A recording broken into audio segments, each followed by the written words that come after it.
대한민국 통일부라는 부서가 있는데 그 부서가 지난 3월 31일에 북한 인권 보고서를 공개했습니다. 지난 2017년부터 2022년까지 북한에서 이탈한 탈북한 508명의 증언을 토대로 공개 처형과 고문, 또 생체 실험, 강제 노동 등 고통에 시달리는 북한 주민들의 그 실상을 기록한 보고서입니다. 저도 그 보고서를 다운로드하여서 보았었는데 치밀어 오르는 그 분노를 참으면서 읽어가기가 참 쉽지 않았습니다. 한국 영상물을 몰래 유포하였다고, 또 한국 화장품을 몰래 판매하였다고 줄줄이 공개 처형을 당했다라는 그런 소식도 있습니다. 집에서 춤추던 여성의 그런 동영상 속에서 김일성의 얼굴을 가리는 그러한 그 초상화를 가렸다는 그 이유로 임신 6개월 된 여성이 공개 처형 당하는 그러한 일도 발생했다고 보고서는 지적합니다. 또한 구금시설, 갇혀있는 그 시설에 나체로 온몸을 다 벗긴 채로 신체하고 소지품 검사가 실시되고, 강제 소환된 여성 출산했는데 아이가 중국 아이라는 이유로 그 자리에서 바로 사살을 했다라는 증언도 수집되었습니다. 또한 정신질환자나 지적장애인 등이 수용되었을 때 생체 실험이 이루어지고 있다는 그 증언도 기록되어 있습니다. 말씀을 준비하면서 70년 동안 이 불의한 통치 아래 지배받고 있는 그 북한 주민들의 그 간절한 바람은 의로운 통치를 갈망하던 2000년 전 이스라엘 백성들의 모습과 비슷하지 않을까 생각해 보았습니다. 바벨론 포로 이후 주권을 상실한 이스라엘은 유대의 모든 종교와 그 문화를 말살당하고 헬라화하려는 그러한 안티오코스 4세, 에피파네스 그 4세의 불의한 통치에 맞서 싸우며 주전 165년 마카비오스는 그 혁명에 의해서 잠시나마 이스라엘이 독립을 합니다. 그러나 100여 년이 지난 주전 63년 로마 폼페이 장군에 의해서 또다시 로마의 속국으로 들어가게 되죠. 팍스 로마나, 우리가 잘 아듯이 로마의 평화를 외치지만, 겉으로는 평화를 말하지만 힘이 다스리는 그러한 나라가 로마였습니다. 이스라엘은 민족의 정체성을 점점 잃어가고 있었고 백성들의 굶주림은 심해졌습니다. 종교 지도자들은 자신들의 배만 채우고 정치판에 나서며 로마 제국의 앞잡이로 살아가기도 했습니다. 이러한 불안하고 위태로운 시대에 나사렛 시골 출신의 한 청년이 나타나게 되었습니다. 그 청년은 얼마 전 베다니에서 죽은 지 사흘이나 되었던 나사로를 다시 살렸습니다. 베세다 들판에서는 물고기 2마리와 떡 5개로 굶주림에 처해 있던 5,000명을 배불리 먹였습니다. 이뿐입니까? 앞이 보이지 않는 맹인의 눈을 뜨게 하였고, 귀신 들린 자의 그 귀신을 떠나가게 하였고, 많은 병들을 고치셨습니다. 자연스레 백성들은 이 청년 예수를 진짜 우리 이스라엘 민족을 다시 일으킬 그러한 마카비 가문의 그 영웅처럼 받아들이고자 하였습니다. 그리고 마침내 그 예수가 유월절을 맞이하여서 예루살렘으로 온다고 하니 얼마나 반갑고 기대가 되었을까요? 오늘 본문 12절 13절 제가 다시 한번 읽어보겠습니다. 다음 날 명절을 찾아 올라온 많은 사람들이 예수께서 예루살렘으로 오신다는 말을 듣고 종려나무 가지를 꺾어 들고 예수를 맞으러 나가 호산나, 주의 이름으로 오시는 분에게 복이 있도다, 이스라엘의 왕에게 복이 있도다 하고 외쳤습니다. 백성들이 보인 이 행동과 그들이 외쳤던 그 소리에 한번 주목해 보십시오. 먼저 그들은 예수님이 오신다는 이 소식을 듣고 종려나무 가지를 꺾어 흔들었습니다. 이 종려나무 가지는 우리가 주위에서 흔히 볼 수 있듯이 이 팜트리입니다. 이 뉴질랜드에서도 종려나무가의 나무들을 쉽게 볼 수 있습니다. 이들이 흔들었던 이 팜트리 브랜치는 대추야자 나무의 일종인데, 이 종려나무가 상징하는 그 의미가 중요합니다. 바로 이 빅토리, 승리, 이겼다는 뜻입니다. 오랜 기간 패배와 다스림 속에서 그들은 얼마나 이기고 싶었을까요? 고데기로 열체크를 한다는 이유로 맨살을 지지기도 하고, 학교에서뿐만 아니라 집에서 집에까지 찾아와 괴롭히던 그런 지옥 같은 삶을 살았던 그 더글로리아의 동은 송혜교의 삶과 이들의 삶이 어쩌면 비슷했는지도 모르겠습니다. 부모의 백도 없었고 돈도 없었고 인맥도 없었습니다. 그저 부적응자라는 억울한 누명으로 학교를 자퇴당할 수밖에 없었던 피해자 동훈의 삶을 한번 생각해 보십시오. 연진을 꼭 받고 이겨내겠다는 그녀의 마음처럼 2000년 전 이스라엘 백성들이 그 흔들렸던 그 승리 종려나무 가지는 결코 가벼운 흔들림은 아니었을 것이다 라는 생각이 듭니다. 만약 오늘 예수님이 북한 땅에 가셨다면 어떨까요? 불의한 세상 속에서 하루빨리 그 독재 정권이 물러가기를 바라는 북한 주민들의 손에도 종려나무 가지가 있다면 그들이 그 종려나무 가지를 흔들어대지 않았을까요? 종려나무 가지를 흔드는 백성들의 마음은 그저 좋은 복지 혜택을 누리며 백세 인생을 잘 먹고 잘 살아보자라는 워라벨, 워크 앤 라이프 밸런스의 인생을 추구하던 그러한 삶은 아니었을 것입니다. 그들의 삶은 그만큼 치열하고 처절했습니다. 예루살렘으로 오시는 예수님을 바라보며 그들이 외쳤던 그 소리는 또한 무엇이었습니까? 호산나입니다. 호산나를 번역하면 구원하소서라는 말입니다. Please save us. 종려나무 가지를 흔들며 승리를 외쳤던 그 이스라엘 백성들, 그리고 그들이 외치던 이 Please save us, 그들의 그 처절한 외침은 자신들의 나라를 구원할 영웅을 기다리던 그들의 외치던 환호 소리인 동시에 또한 비명의 소리였습니다. 여러분은 어떠십니까? 승리가 필요하십니까? 제발 나를 구원하여 주시옵소서. Please save us. 외치고 싶지는 않으십니까? 저는 아주 어린 시절 시골에서 할머니와 함께 살았습니다. 정말 그렇게 집들이 많지 않은 그러한 동네였고, 어린 시절 동네에 있던 우리 형들, 그때는 행님이라고 불렀습니다. 행님들과 우리 누나들 또 친구들이 많이 있었는데요. 시냇물이 흐르는 그곳에서 가지를 잡기도 하고, 또 여름엔 놀 게 없으니까 매미 잡고 잠자리 잡고 산에 올라가서 뛰놀기도 하는 그런 시절이었습니다. 하루는 동네 형들과 함께 산에 올라가 놀다가 날이 저물 무렵 힘이 센 형들이 제 몸에다가 밧줄을 묶고 내려갔었던 그런 적이 있었습니다. 힘으로 그 밧줄을 풀려고 했었지만 도저히 당해낼 수 없었고 울면서 하지마!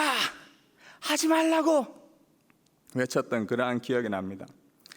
함께 있었던 친구들은 그 형들의 장난에 그저 같이 웃으며 도망하였습니다. 겨우 밧줄을 풀고 집에 내려온 저는 조금만 더 커봐라, 다 죽여버릴 테다. 강력한 비명소리와 함께 죄 없는 벽을 치곤 하였습니다. 저는 혼자 외동으로 자라왔습니다. 저의 바람은 힘센 형이 있었던 거예요. 형이 있으면 좋겠다는 것이었습니다. 아니면 정말 내가 힘이 세지면 좋겠다라는 것이었죠. 나를 제발 구원할 그러한 호산나가 나타났으면 외치던 시절이 있었습니다. 승리와 호산나를 외쳤던 기억들을 적거나 말해보라고 한다면 아마 오늘 하루를 다 이야기해도 모자랄지 모르겠습니다. 남부럽지 않은 부모를 만난 덕에 돈 걱정 없이 세상 물정 모르며 살아온 사람이라 할지라도 인간관계의 실패로 인하여서 친구와의 관계 속에서 인정받지 못하는 사회 속에서, 직장생활 속에서, 다른 사람들의 모습 속에서 인정받지 못하는 그리한 삶으로 인하여서, 불의한 일로 인하여서 우리는 누구나 한 번쯤 종려나무 가지를 흔들며 호산나를 외치고 싶었던 그런 기억이 있을 것입니다. 비록 나의 삶이 장애인이라는 이유로 인해 생체 실험을 당하는 그러한 북한 주민의 처절한 모습은 아니다 할지라도 더 큰 권력과 나라를 차지하고자 하는 그런 욕망을 일으킨 그러한 전쟁으로 전쟁 난민이 되어서 이곳저곳을 떠돌아다니는 그러한 난민의 처지가 아니라 할지라도 우리는 저마다 종려나무 가지를 흔들며 승리를 구하는 존재들입니다. 아주 극단적이고 거센 파도를 만난 그러한 분들도 계시겠지만 잔잔한 파도 속에서 여전히 우리가 해변가에 누워 있다면 그 물로 들어오는 그 고통을 느낄 수밖에 없는 존재가 저와 여러분들의 모습입니다. 예수님은 이러한 자들을 위하여 왕으로 오신 분입니다. 오늘 호산나라고 외치며 예수님을 맞이한 그들의 또 다른 고백을 한번 보십시오. 이스라엘의 왕에게 복이 있도다. 그들이 예수님께 외쳤던 이 소리는 바로 이스라엘의 왕이라고 외쳤습니다. 죽은 나사로를 살린 바로 당신이라면, 굶주린 5천 명을 먹이셨던 바로 당신이라면, 앞이 보이지 않는 그 맹인의 눈을 고친 뜨게 하였던 바로 당신이라면 우리 민족을 이 로마의 압제 속에서 분명히 구원할 왕이시다. 난세 세상을 구원할 자가 바로 당신입니다. 당신은 이스라엘의 왕입니다 라고 외쳤습니다. 고통과 압제 속에 살아가던 자에게 필요한 것은 의로움 통치를 하는 왕입니다. 불의한 세상, 도저히 맹정신으로 살아가기 쉽지 않은 세상 속에서 우리가 정말 간절히 원하는 것은 바른 정의와 공의로 다스리는 그러한 왕이 필요합니다. 여러분도 학교에서, 회사에서 바른 정의를 외치는 그러한 왕이 필요하지 않습니까?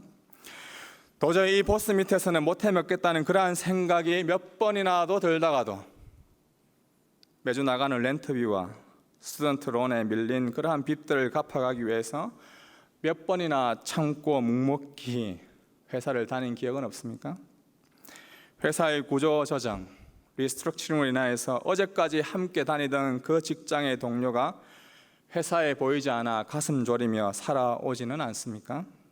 다음은 누구 차례일까? 현실판 오징어 게임에 생존하기 위해 얼마나 여러분들은 호산나를 외치고 계십니까? 아이고, 그래도 학생 때가 좋았지. 여러분들 옆에 있는 학생들에게 한번 물어보십시오. 정말 학생 때가 좋을까요? 치열한 과제 싸움, 학점 전쟁에서 살아남기 위해, 그리고 취업의 문에 들어가기 위해 어제도 밤새며 겨우 예배에 참석한 그러한 학생들이 이 자리에 있을지 모르겠습니다.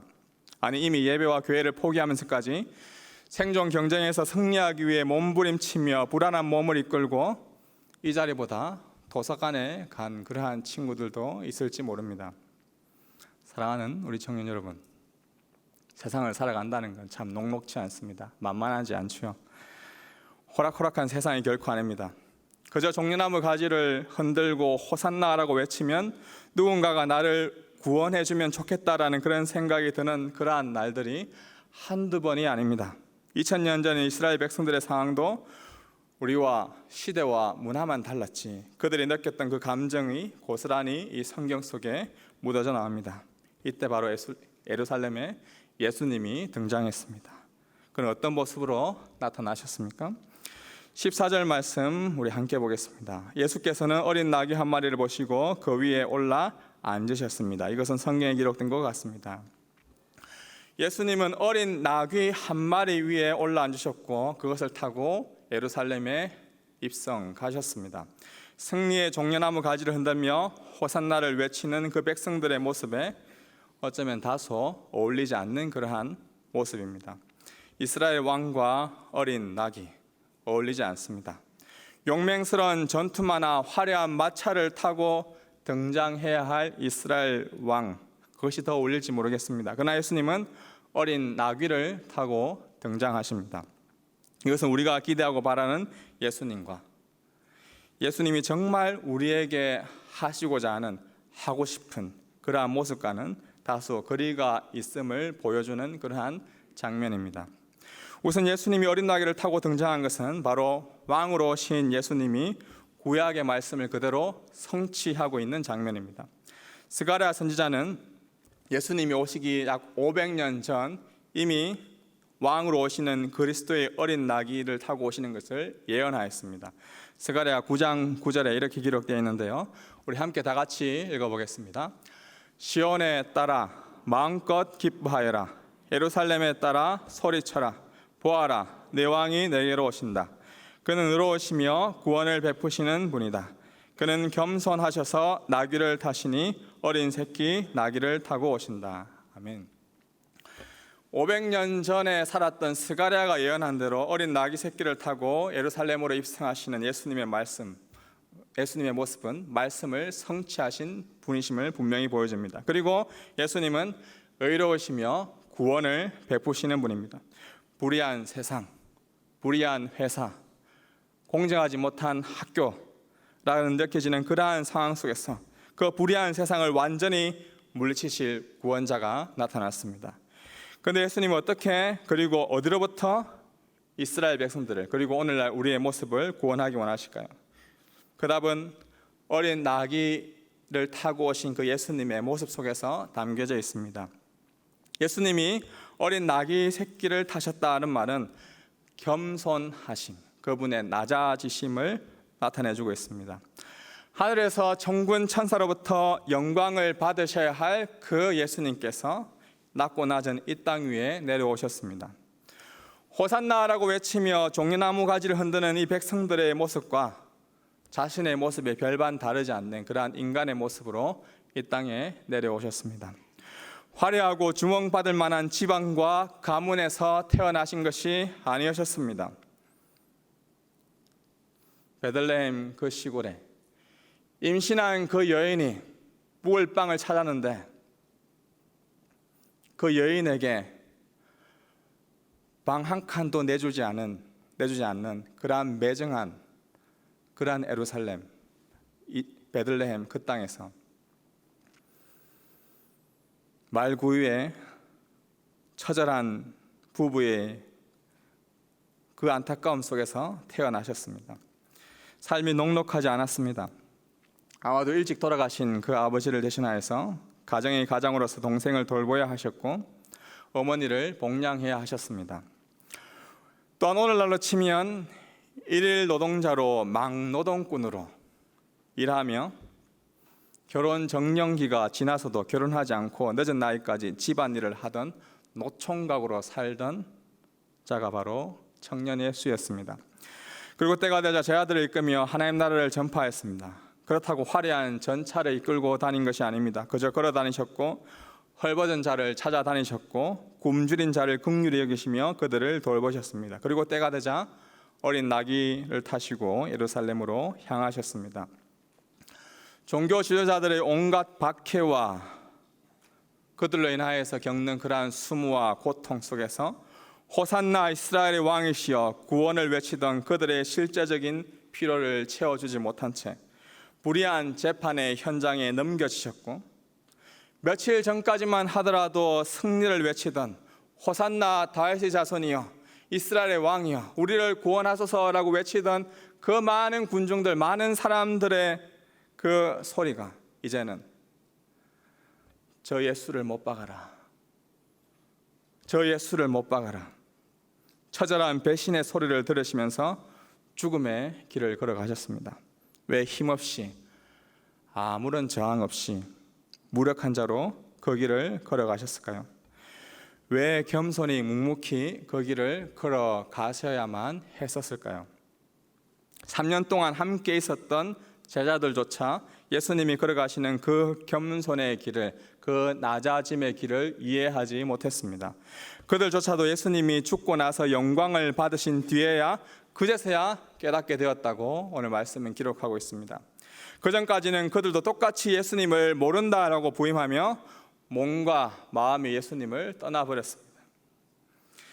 예수님은 왜 이렇게 철저히 무기력하게 가난하게 수모스러운 그 길을 걸어가셔야만 했습니까? 왜 비소지으며 못 박던 그 로마 군인들의 앞에서 힘없는 어린 양처럼 죽어가셔야만 했습니까? 왜 그렇게 그 길을 걸어가셔야만 했습니까? 바로 저와 여러분을 위한, 이 자리에 있는 저와 여러분을 위한 겸손의 길이셨습니다.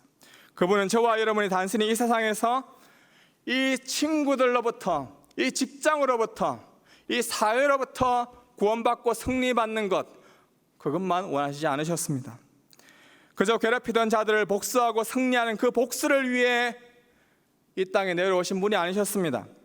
이 땅에서 승리한다 할지라도 또다시 죽을 수밖에 없는 그 죽음 앞에서 다 패배할 인간들을 위해서 죽음에서 승리하신 그 길, 죄에서 승리하신 그 길, 사망에서 승리하신 그 길, 사탄 마귀로부터 승리하는 그 길을 어린 나귀를 타고 걸어가셨습니다. 죄와 저주를 끊으신 왕이신 예수 그리스도, 그 예수 그리스도 앞에 나오십시오. 그분은 여러분을 구원할 왕이십니다. 절망과 고통 속에서 하루하루 처절하게 신음하며 생명을 끊어볼까, 생각하던 바로 그 자를 위해 영원한 생명을 주시기 위해 이 땅으로 오신 그 예수 그리스도, 그분 앞으로 나오십시오. 저와 여러분을 살리기 위해 모든 것을 포기하고 생명까지 내오신 그 예수 그리스도 앞에 엎드려 회개하는 우리의 삶이 되기를 주님의 이름으로 축복합니다. 사실 비록 우리가 예배당 문을 나서는 순간 여전히 이 현실의 배고픔, 인간관계 속에서의 갈등, 어쩔 수 없이 다른 친구들을 짓밟고 올라서야만 내가 생존할 수밖에 없는 그 생존의 경쟁 현장 속에서 우리는 그 고통 속에서 살아갈 수밖에 없습니다. 여전히 언제 해고당할지 모르지만 불안한 마음과 어떻게 하면 더 좋은 직장에 들어갈 수 있을지 처절하게 살아가야만 하는 그 현실을 마주할 수밖에 없는 치열한 전쟁의 현장터가 여러분 앞을 기다리고 있을지 모르겠습니다. 그러나 이 현실의 파도가 잔잔하지 않더라도 너무 겁먹지 마시기 바랍니다. 이제 더 이상 우리의 인생은 파도에 휩쓸리는 그러한 인생이 아니라 그 바다에서 여러분을 구해내시고 예수님이 여러분과 함께하고 계십니다. 이 세상이 가장 무서워하고 두려워하는 그 죽음을 이기셨습니다. 승리하신 그분께서 여러분에게 그 승리의 기쁨을 나눠주기 위하여 지금도 여러분을 기다리고 계십니다. 수고하고 무거운 짐진 자들아 다 내게로 오라. 내가 너희를 쉬게 하리라. 나는 마음이 온유하고 겸손하니 내게 와서 배우라. 죄와 사망의 저주를 끊으신 그 겸손의 왕 예수님이 어린 나귀를 타고 오늘도 여러분을 기다리고 계십니다. 종려나무 가지를 예수님께 흔드십시오. 그저 호산나라고 외치십시오. 예수님은 이미 승리하신 분입니다. 모든 불의한 세상을 이기시고 승리하신 그 예수님을 찬양하십시오.